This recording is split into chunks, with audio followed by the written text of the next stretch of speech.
کیا کہا ہوگا اس نے؟ یہی کہ وہ ابھی شادی نہیں کرنا چاہتا؟ علیزہ نے رنجیدگی سے نانو کی بات کاٹتے ہوئے کہا۔ یا یہ کہا ہوگا کہ وہ شادی کرنا ہی نہیں چاہتا؟ وہ ایک لمحے کے لیے رکی۔ نانو، میں اس کا انتظار کر سکتی ہوں 10 سال، 20 سال، 30 سال، ساری زندگی۔ نانو خاموشی سے اسے دیکھتی رہی۔ اور میں یہ ماننے کو تیار نہیں ہوں کہ وہ کبھی شادی نہیں کرے گا۔ کبھی نہ کبھی تو اسے شادی کرنا ہی پڑے گی۔ وہ ساری زندگی اکیلا تو نہیں رہ سکتا۔ پھر اس طرح کی بات کیوں کرتا ہے وہ؟ اس کے لہجے میں اب بے چارگی تھی۔ آپ بتائیں، یہی سب کہا ہے نا اس نے؟ اس نے حیرانی سے نانو کے چہرے کو دیکھتے ہوئے ان کے منہ سے نکلنے والا لفظ دہرایا۔ اس نے یہ سب نہیں کہا؟ تو پھر اس نے یہ کہا ہوگا کہ میں اس کو ناپسند کرتی ہوں اور اس کی ہر بات پر اعتراض کرتی ہوں، اس لیے اسے لگا ہوگا کہ ایسا کوئی رشتہ دیر پا ثابت نہیں ہو سکتا۔ اس نے یہی سب کہا ہے نا آپ سے؟ نانو نے ایک لمحے کے لیے اس کا چہرہ دیکھا۔ علیزہ کو محسوس ہوا وہ بات کرتے ہوئے کچھ متامل تھی۔ اس نے مجھ سے ایسا کچھ نہیں کہا کہ وہ ابھی شادی کرنا نہیں چاہتا۔ نانو نے چند لمحوں کے بعد بات شروع کی۔ یا پھر کبھی شادی کرنا ہی نہیں چاہتا۔ وہ رکی۔ وہ خود بھی شادی کے بارے میں سوچ رہا ہے اور وہ کہہ رہا تھا کہ 1-2 سال تک وہ شادی کر لے گا۔ علیزہ نے ٹیبل پر رکھے اپنے ہاتھ کو ہٹا لیا۔ وہ نہیں چاہتی تھی نانو اس کے ہاتھ کی لرزش دیکھے، مگر اس وقت اس کے چہرے پر کتنے رنگ بدل رہے ہوں گے یہ وہ جانتی تھی۔ اس نے مجھ سے کہا کہ اسے تم میں کبھی بھی کوئی دلچسپی نہیں رہی، تم اس کے لیے کزن یا دوست سے زیادہ کچھ بھی نہیں رہی۔ وہ دم سادھے ان کا چہرہ دیکھتی رہی۔ اس نے یہ بھی کہا کہ تم اس سے 8 سال چھوٹی ہو اور تم اس کے ٹیمپرامنٹ کو سمجھ نہیں سکتی۔ وہ پلکیں جھپکائے بغیر ان کا چہرہ دیکھ رہی تھی۔ اس کا خیال ہے کہ اس کے اور تمہارے درمیان کوئی انڈرسٹینڈنگ نہیں ہے۔ تم امیچور ہو اور خوابوں میں رہنے والی بھی۔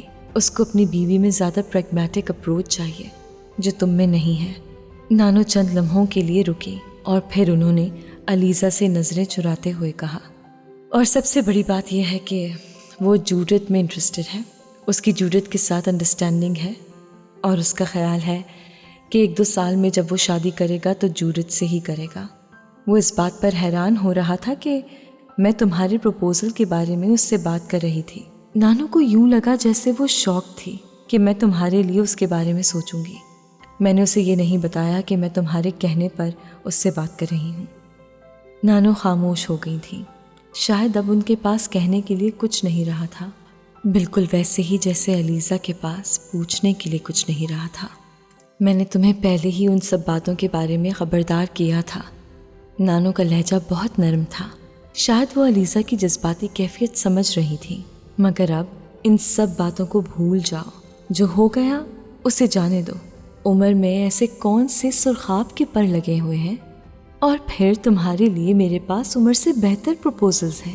انہوں نے اسے تسلی دیتے ہوئے کہا۔ اس نے رونا شروع نہیں کیا تھا، حالانکہ انہیں توقع تھی کہ وہ ان کی باتیں سننے کے بعد، لیکن وہ خاموش تھی۔ وہ شاکڈ نہیں تھی۔ اسے صرف یقین نہیں آ رہا تھا کہ عمر کے بارے میں اسے اندازے کی اتنی بڑی غلطی کیسے ہو سکتی ہے۔ یا وہ ضرورت سے زیادہ بے وقوف تھی، یا پھر خوش گمانی کی حدوں کو چھو رہی تھی۔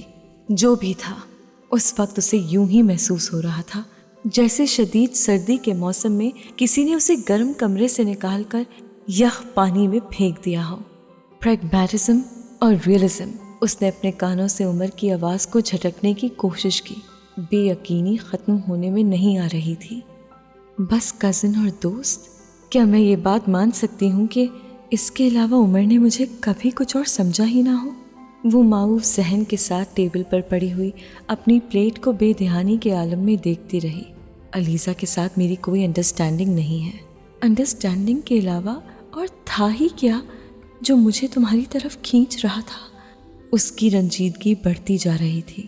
ٹیمپرامنٹ اور ایج ڈفرنس، کیا مذاق ہے؟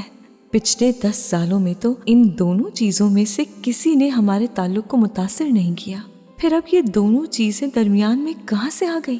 وہ ہونٹ بھینچے ٹیبل کو دیکھتی جا رہی تھی۔ یا پھر یہ بس جوڈت ہے جو کسی خلیج کی طرح تمہارے اور میرے درمیان حائل ہے، اور میری حماقت یہ تھی کہ میں نے اتنے سالوں میں بھی تم دونوں کے تعلق کے بارے میں سنجیدگی سے سوچا بھی نہیں، ورنہ شاید بہت سال پہلے تم میری زندگی سے نکل چکے ہوتے۔ پریگمیٹزم، تم ٹھیک کہتے ہو، میں نے کبھی اپنے تصورات کی دنیا سے باہر نکل کر اپنے اور تمہارے تعلق کے بارے میں غور ہی نہیں کیا تھا۔ علیزہ، نانو نے اس کی غائب دماغی کو محسوس کر لیا تھا۔ مجھے چائے بنا دیں، اس نے انہیں دیکھے بغیر کہا۔ نانو کچھ کہتے کہتے خاموش ہو گئی۔ وہ سلائس کو ایک بار پھر کھانے کی کوشش کر رہی تھی۔ سلائس کے ٹکڑوں کو حلق سے نیچے اتارنے کے لیے بھی اس قدر جد و جہد کی ضرورت ہو سکتی ہے، اس کا اندازہ اسے پہلی بار ہوا تھا۔ نانو نے چائے بنا کر اس کے سامنے رکھ دی۔ سر جھکائے کسی مشین کی طرح اس نے سلائس ختم کیا، چائے پی اور پھر اٹھ کھڑی ہوئی۔ نانو نے اسے روکا نہیں، وہ لاؤنج سے نکل گئی۔ نانو نے اس کے جانے کے بعد شہلا کو فون کیا۔ انہوں نے مختصراً اسے فون پر اس کے ساتھ ہونے والی گفتگو بتانے کے بعد آنے کے لیے کہا۔ آدھے گھنٹے کے بعد جب شہلا اس کے کمرے میں داخل ہوئی تو وہ کارپیٹ پر بیٹھی اپنے سامنے ایزل پر رکھی ایک پینٹنگ کو مکمل کرنے میں مصروف تھی۔ اس نے شہلا سے رسمی سی ہیلو ہائی کرنے کے بعد ایک بار پھر کینوس پر اسٹروک لگانے شروع کر دیے۔ شہلا اس سے کچھ فاصلے پر فلور کشن پر بیٹھ گئی۔ علیزہ خاموشی سے کینوس پر اسٹروک لگاتی رہی۔ اس نے شہلا سے کوئی بات کرنے کی کوشش نہیں کی۔ وہ واقعی مصروف تھی، مصروف نظر آنے کی کوشش کر رہی تھی، یا پھر شہلا کو نظر انداز کرنا چاہتی تھی۔ شہلا اندازہ نہیں کر سکی، مگر اس کا چہرہ اتنا بے تاثر تھا کہ شہلا کو اس سے بات شروع کرنے کی ہمت نہیں ہو رہی تھی۔ اسے ویسے بھی اپنے اندازے کے غلط ہونے پر حیرت ہو رہی تھی۔ نانو سے بات کرنے کے بعد اس کا خیال تھا کہ جب وہ علیزہ کے پاس آئے گی تو وہ اسے روتا ہوا پائے گی، اور وہ سارا راستہ یہی سوچتی ہوئی آئی تھی کہ اسے علیزہ سے کیا کیا کہنا ہے، اسے کس طرح تسلی دینی ہے۔ مگر اب اسے اس طرح دیکھ کر اس کے سارے لفظ، ساری تسلیاں غائب ہو گئی تھی۔ پینٹنگ کیسی لگ رہی ہے؟ اس نے بہت دیر بعد کینوس پر اسٹروک لگاتے لگاتے یکدم ہاتھ روک کر شہلا سے پوچھا۔ پتہ نہیں۔ کیوں؟ تم پینٹنگ کو دیکھ نہیں رہی؟ نہیں، میں یہاں پینٹنگ کو دیکھنے نہیں آئی۔ علیزہ اسٹروک لگاتے لگاتے مسکرائی۔ تم یقیناً یہاں مجھے دیکھنے کے لیے آئی ہو، پھر کیا مجھے یہ پوچھنا چاہیے کہ میں کیسی لگ رہی ہوں؟ وہ جیسے مذاق اڑاتے ہوئے بولی۔ اس کی مسکراہٹ اب غائب ہو گئی تھی، مگر وہ اب بھی کینوس کی طرف ہی متوجہ تھی۔ شہلا نے ایک گہرا سانس لیا۔ کم از کم اس کی خاموشی ختم ہو گئی تھی۔ میں تم کو دیکھنے نہیں آئی، تم سے باتیں کرنے آئی ہوں۔ کس چیز کے بارے میں؟ اس کے لہجے میں سرد مہری تھی۔ شہلا کچھ بول نہیں سکی۔ اوہ، یاد آیا، عمر کے انکار پر کچھ تبصرہ کرنا چاہتی ہو؟ وہ اسی طرح کینوس پر اسٹروک لگاتے ہوئے بولی۔ یا پھر شاید تم یہ جاننا چاہتی ہو کہ ریجیکشن کے بعد میں کیا محسوس کر رہی ہوں؟ بہت اچھا محسوس کر رہی ہوں۔ اپنی اوقات کا پتہ چل جانے کے بعد بندہ جتنا ہلکا پھلکا محسوس کر سکتا ہے، میں بھی ایسا ہی محسوس کر رہی ہوں۔ وہ ہاتھ روک کر شہلا کی طرف دیکھتے ہوئے مسکرائی۔ وہ کسی نے کہا ہے نا؟ وہ رک کر کچھ یاد کرنے لگی۔ ہاں، یاد آیا۔ Since I gave up hope, I feel much better۔ تو میں بھی کچھ ایسا ہی محسوس کر رہی ہوں۔ وہ پیلٹ پر کچھ اور رنگ بنانے لگی۔ میں نے پہلے ہی تمہیں یہ سب کچھ بتا دیا تھا، اس تکلیف سے بچانا چاہتی تھی تمہیں، شہلا نے نرم آواز میں کہا۔ علیزہ بے اختیار ہنسی۔ دنیا میں لڑکیوں سے زیادہ احمق اور کوئی نہیں ہوتا۔ خوش فہمی کا آغاز اور اختتام ہم پر ہی ہوتا ہے۔ ساری عمر ہم محبت کی بے ساکھیوں کا انتظار کرتی رہتی ہیں تاکہ زندگی کی ریس شروع کر سکیں۔ ہمیں ہر مرد کے بارے میں خوش فہمیاں رہتی ہیں کہ وہ آئے گا، ہمیں دیکھے گا اور ہمارا ہو جائے گا۔ کوئی ہم سے ہمدردی کرے تو ہمیں خوش فہمی ہونے لگتی ہے، کوئی ہمیں سراہے تو وہ ہمیں اپنی مٹھی میں قید نظر آنے لگتا ہے، کوئی ہمارے ساتھ وقت گزارے تو ہمارے ہوش و حواس اپنے ٹھکانے پر نہیں رہتے۔ وہ رکی۔ عمر کا خیال ہے مجھ میں میچورٹی نہیں ہے۔ یہ تو کسی لڑکی میں بھی نہیں ہوتی۔ کبھی لڑکیاں بھی میچور ہو سکتی ہیں؟ وہ ایک بار پھر ہنسی۔ ہم میں میچورٹی صرف تب آتی ہے جب ہمیں اس طرح ریجیکٹ کیا جاتا ہے جیسے اب میں میچور ہو گئی ہوں۔ اس نے مسکراتے ہوئے پیلٹ نیچے رکھ دی۔ اگر دنیا میں بے وقوفی اور حماقت کا کوئی سب سے بڑا ایوارڈ یا میڈل ہوتا تو میں اس کے لیے علیزہ سکندر کا نام ضرور بھجواتی۔ وہ بڑبڑائی۔ اور اس سال کم از کم میرے علاوہ کوئی اور اس ایوارڈ کا حقدار ہو ہی نہیں سکتا تھا۔ A die-hard fool۔ شہلا خاموشی سے اسے بولتا دیکھتی رہی۔ عمر کا خیال ہے کہ میری اور اس کی انڈرسٹینڈنگ ہی نہیں ہے، اور میں ہمیشہ یہی سمجھتی رہی کہ میری اگر کسی کے ساتھ انڈرسٹینڈنگ ہے تو وہ عمر ہی ہے۔ اس نے ہاتھ میں پکڑا ہوا برش بھی پیلٹ میں رکھ دیا۔ ویسے انڈرسٹینڈنگ کس کو کہتے ہیں؟ شہلا جانتی تھی یہ سوال نہیں تھا، یہ سب میری حماقت تھی۔ تم نے ٹھیک کہا تھا، عمر کو اگر مجھ میں دلچسپی ہوتی تو وہ پچھلے 10 سال میں کبھی تو مجھ سے اس دلچسپی کا اظہار کرتا۔ وہ مدھم آواز میں بول رہی تھی، زندگی میں ایسی بہت سی باتیں ہوتی ہیں، اب اس سب کو بھول جاؤ۔ اپنے آپ کو اتنا کنڈیم یا کرٹیسائز کرنے کی ضرورت نہیں ہے۔ کنڈیم یا کرٹیسائز نہیں کرنا چاہیے تو کیا کرنا چاہیے؟ اپنی تعریف کرنی چاہیے کہ بہت اچھا کام کیا ہے۔ اس کی آواز میں موجود ملال بہت واضح تھا۔ کہیں باہر چلتے ہیں؟ شہلا نے یکدم بات کا موضوع بدلنے کی کوشش کی۔ ہاں، کہیں باہر چلتے ہیں۔ شہلا کو حیرت ہوئی جب وہ بلا تعمل تیار ہو گئی۔ سارا دن پھرتے ہیں، کہیں آوارہ گردی کرتے ہیں، اور تم مجھ سے عمر کے علاوہ ہر چیز کے بارے میں بات کر سکتی ہو، بس اس کے بارے میں کچھ نہ کہنا۔ وہ کارپیٹ سے اٹھتے ہوئے کہے جا رہی تھی۔ ٹھیک ہے، شہلا بخوشی رضامند ہو گئی۔ اسے اس کی تجویز پر کیا اعتراض ہو سکتا تھا؟ تمہیں ذوالقرنین یاد ہے؟ شہلا گاڑی ڈرائیو کر رہی تھی جب علیزہ نے یکدم اس سے پوچھا۔ اچھی طرح، مگر تمہیں اس وقت اس کا خیال کیسے آ گیا؟ شہلا نے کچھ حیران ہو کر اسے دیکھتے ہوئے پوچھا۔ 10 سال پہلے میں نے عمر کے بارے میں یہ غلط اندازہ لگایا ہوتا تو آج میں اسی طرح خودکشی کی کوشش کرتی جس طرح ذوالقرنین کے ساتھ بریک اپ کے بعد کی تھی۔ 10 سال پہلے میں نے ذوالقرنین کے ہاتھوں جتنی ہتک محسوس کی تھی، آج بھی اتنی ہی کی ہے۔ وہ بات کرتے کرتے رک کر گردن موڑ کر کھڑکی سے باہر دیکھنے لگی۔ دوسروں پر انحصار کرنے سے زیادہ تباہ کن چیز اور کوئی نہیں ہوتی۔ مجھے عمر پر کبھی اس حد تک انحصار نہیں کرنا چاہیے تھا۔ علیزہ، تم ضرورت سے زیادہ جذباتی ہو رہی ہو، شہلا نے نرمی سے اسے ٹوکا۔ زندگی میں بہت دفعہ بہت سے لوگوں کے لیے ہم کچھ محسوس کرتے ہیں، پھر شاید کچھ توقعات بھی لگا بیٹھتے ہیں۔ بعض دفعہ ہر چیز ویسے نہیں ہوتی جیسے ہم چاہتے ہیں۔ وہ گاڑی ڈرائیو کرتے ہوئے اسے سمجھا رہی تھی، لیکن اس کا یہ مطلب نہیں کہ انسان خود کو سیلف کنٹیمنیشن اور خود ترسی کا شکار بنا دے۔ تم بہت آسانی سے مجھے نصیحت کر سکتی ہو، علیزہ نے اس کی بات کاٹ دی۔ تم میری فیلنگز کو، میری تکلیف کو محسوس کر ہی نہیں سکتی۔ علیزہ، میں شہلا نے کچھ کہنا چاہا، علیزہ نے رنجیدگی سے اس کی بات کاٹ دی۔ تمہارے پاس سب کچھ ہے، ماں، باپ، بہن، بھائی، اور جس شخص کو تم نے پسند کیا اس سے تمہاری انگیجمنٹ ہو گئی۔ ہر رشتہ ہے تمہارے پاس۔ اس کا چہرہ سرخ ہو رہا تھا۔ میرے پاس ان میں سے ایک بھی نہیں ہے۔ 7 سال سے میں نے باپ کی شکل نہیں دیکھی، اور اسی ملک میں ہے۔ 4 سال سے میں اپنی ماں سے نہیں ملی۔ ان دونوں کی ڈیورس اور دوسری شادی کے بعد میں اتنے سالوں میں ان سے کتنی بار ملی ہوں، میں تمہیں گن کر بتا سکتی ہوں۔ پچھلے 10 سال میں میرا ہر رشتہ اور تعلق عمر سے شروع ہو کر اسی پر ختم ہو جاتا ہے۔ میرے لیے وہ میری پوری فیملی بن چکا ہے، ہر رشتہ۔ وہ چند لمحوں کے لیے رکی۔ تمہیں اتنے رشتوں میں سے اگر کسی ایک رشتے سے محروم ہونا پڑے تو تمہیں کوئی فرق نہیں پڑے گا۔ اس کی کمی پوری کرنے کے لیے دوسرے رشتے ہیں، دوسرے لوگ ہیں۔ میرے پاس دوسرا کوئی نہیں ہے۔ I get Umar, I get everything. I lose him, I lose everything. Shehla خاموش رہ گئی۔ وہ کچھ کہہ بھی نہیں سکتی تھی۔ تم ٹھیک کہتی ہو، ہمیں کسی اور ٹاپک پر بات کرنی چاہیے، شہلا نے یکدم کہتے ہوئے بات کا موضوع بدلنا چاہا۔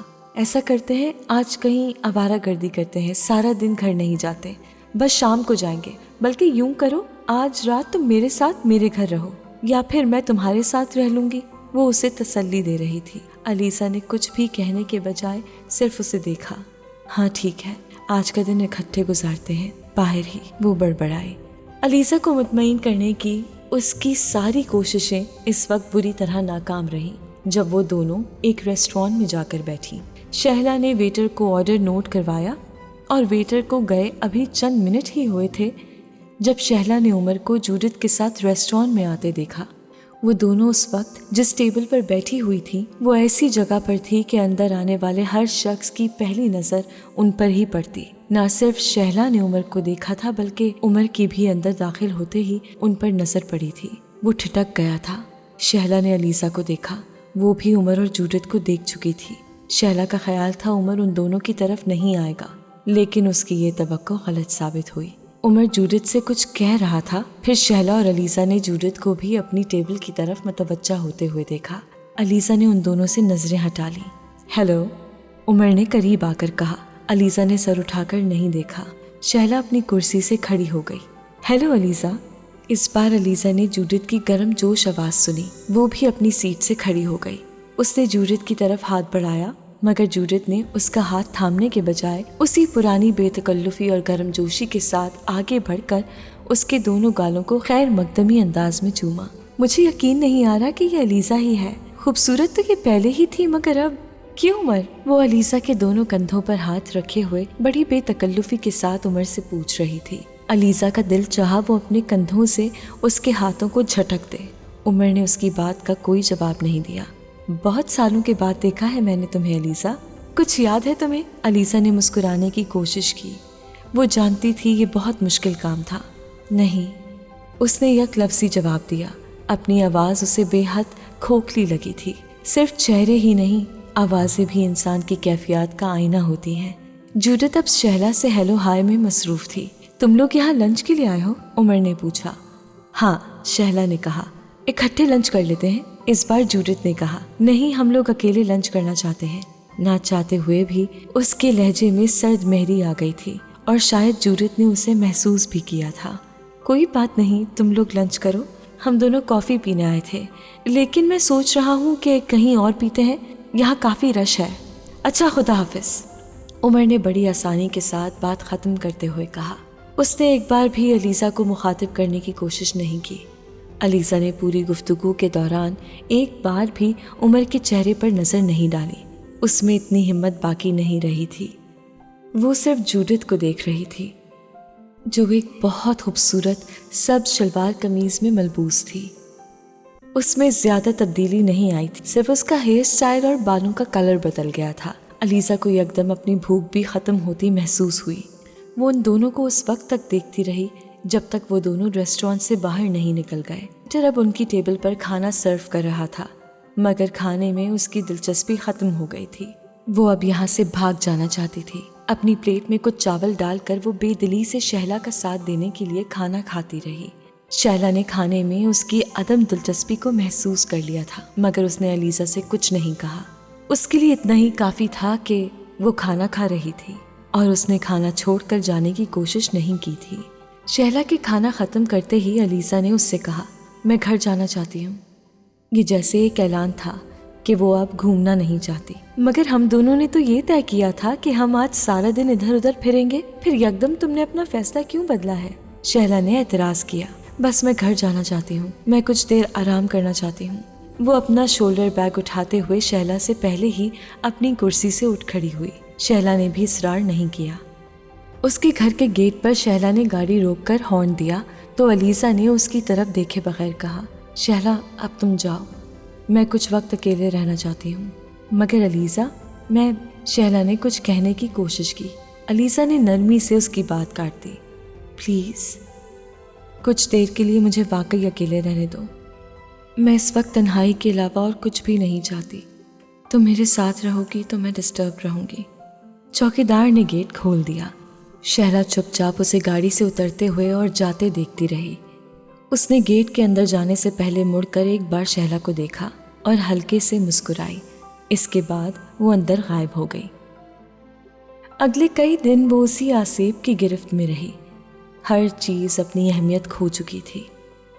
وہ دن اور رات کے کسی بھی لمحے میں عمر کے خیال سے غافل نہیں رہتی تھی، اور اگر کبھی کچھ دیر کے لیے کوئی اور خیال اس کے ذہن میں آتا بھی تو صرف چند لمحوں کے لیے۔ اس کے بعد وہ اسی تکلیف دہ خیال میں لوٹ جاتی تھی۔ کئی ہفتوں کے بعد نانو نے ایک بار پھر اس سے جنید ابراہیم کے بارے میں بات کی تھی۔ اس نے اقرار یا انکار کچھ بھی نہیں کیا تھا۔ آپ جو ٹھیک سمجھیں کریں، اس نے صرف یہ کہا تھا۔